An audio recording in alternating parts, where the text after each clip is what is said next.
Jessica and Emily, been friends since they were very young.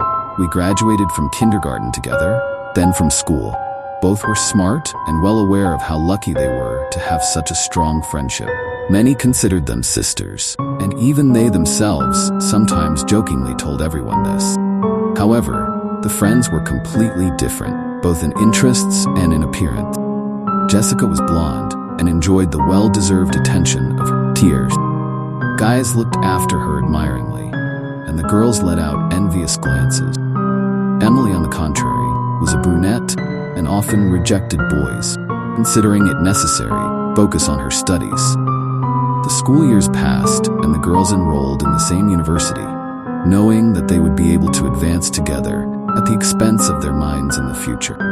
One day in autumn, when the leaves on the trees turned into all sorts of colors, and the first snow was already lying in places, Emily invited her best friend to an impromptu bachelorette party, where only the two of them would be. Let's chat, gossip, watch that movie. Finally came out in good quality, and I already managed to download it to my USB stick, Emily said, taking ice cream out of the refrigerator. Well, I think it would be the best thing to look at it at night. Jessica supported the idea, turning on the laptop.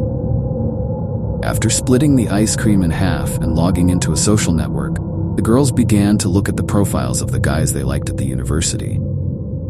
Mike is cute, but it's kind of hard to find a common language with him, Jessica said, clicking the mouse button, thereby switching his photo.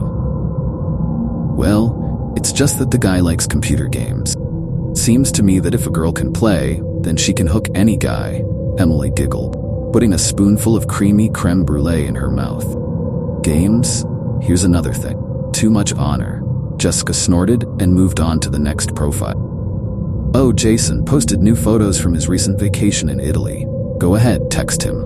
I know for sure that you have your eye on him, Emily said, looking at her friend with a smile. You know everything, my dear, Jessica replied. The girls finished looking at photos of a young, pumped-up guy who moved on to the third year and once again established himself as one of the best students on the honor roll. Jessica never decided to write to Jason. Emily put away her laptop and turned on the movie. Robert is gorgeous, Emily admired, fluffing her pillow along the way. Jessica stared thoughtfully at the phone display. Of course, my best friend noticed this. What is it? I have a new friend request here. Some guy even attached a message. Hi, let's make friends. Is it strange that another admirer of your beauty is trying to get to know you better? Emily was surprised. He doesn't have a single photo on the page. My name is Kostya. He studies at our university, but I don't remember hearing about him, Jessica noted, clicking on the Accept as a Friend button. Hallelujah. Is it really one of the guys who constantly hide in the shadows, found a piece of confidence in himself, and was able to at least start communicating like that? Progress, ladies and gentlemen, Emily said ironically and laid her head on the pillow, preparing to fall asleep. Her friend was in no hurry to follow suit and continued to study the page of a new acquaintance. Jessica, can it wait until tomorrow? But the friend ignored the question. Emily turned over and fell asleep. Morning. Emily yawned sweetly and stretched. She felt for her smartphone on the floor with her hand and looked at the time. 09:35. Turning on her side, the girl was stunned. Jessica was sitting on a guest bed made for her, and from her sleepy appearance, it was safe to assume that the girl had not closed her eyes during the night. Are you completely crazy? Emily began to get indignant. He's cool. We talked all night, Jessica said admiringly, but he never took his photo off. But that doesn't mean you have to stay up all night. There was a conflict between the friends, as a result of which Jessica left. Emily tried to smooth things over that evening and after calling on Skype, apologized to her friend. Between conversations about studying and movies, Jessica could be heard tapping on the keyboard. Boys again, Emily thought to herself, but did not make any comment. Emily brought the conversation to an end and retreated to read a book by Jack London. An hour later, she was already asleep, with an open book on her stomach. She had a disturbing dream where Jessica was holding hands with a guy, but for some reason, they were both very sad. After waking up, Emily went to the store, cleaned up the apartment, since it's summer. Parents live in the country, and the girl had to keep everything under her control. After calling Jessica on the phone, Emily noted that she was still sleepy, but her friend immediately admitted that she fell asleep late because of communication with Bones. She told me what a sociable, smart, and generally funny young man the guy was. However, she began to have a headache periodically, but this is more likely due to lack of sleep. Kostya refuses to meet, referring either to business or to his absence from the city. Jessica. The girl was lying on the couch and, with a blissful smile on her face, was relentlessly texting with Bones, ignoring messages from a crowd of other fans. Jessica.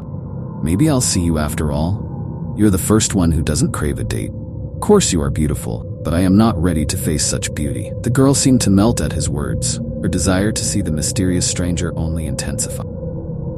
Don't exaggerate. There are a lot of good girls. There have been no such people for a long time, but why talk about others if there is you? Send me your photo. Are you sure you want this? Of course.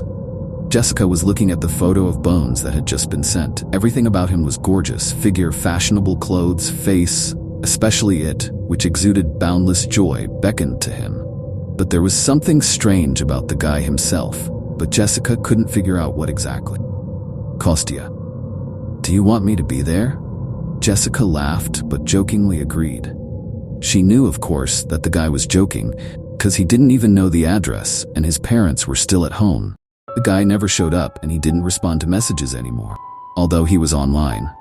Jessica decided to go outside and went to her closet. Opening it, the girl took out a t-shirt and denim shorts. But as soon as she closed the door of her closet, the picture she saw made her drop all the clothes she had collected from her hands.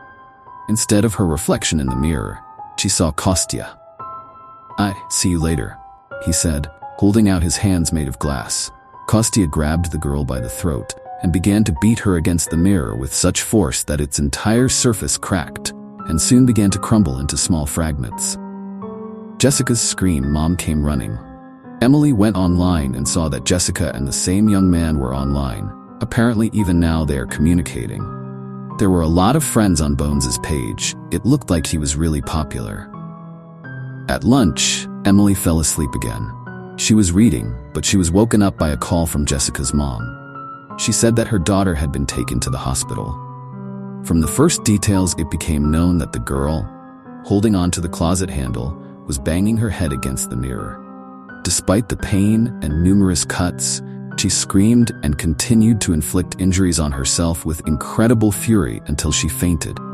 Upon entering the hospital, Emily wanted to find out which room Jessica was in, but she was told that unfortunately, this patient died without regaining consciousness. From what she heard, the girl fainted right at the feet of one of the doctors. The funeral was difficult. Numerous relatives and fellow students came to say goodbye to the girl.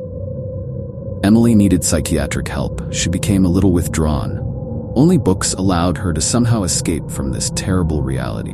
Jessica died from a set of various diseases that came out of nowhere, because literally a month before the incident, the girl underwent a full examination.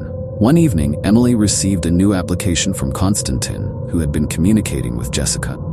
In the message, he asked to become friends. Emily went to his page and saw that Jessica was still his friend, but she had not been online for a long time. There were no other active users on the page.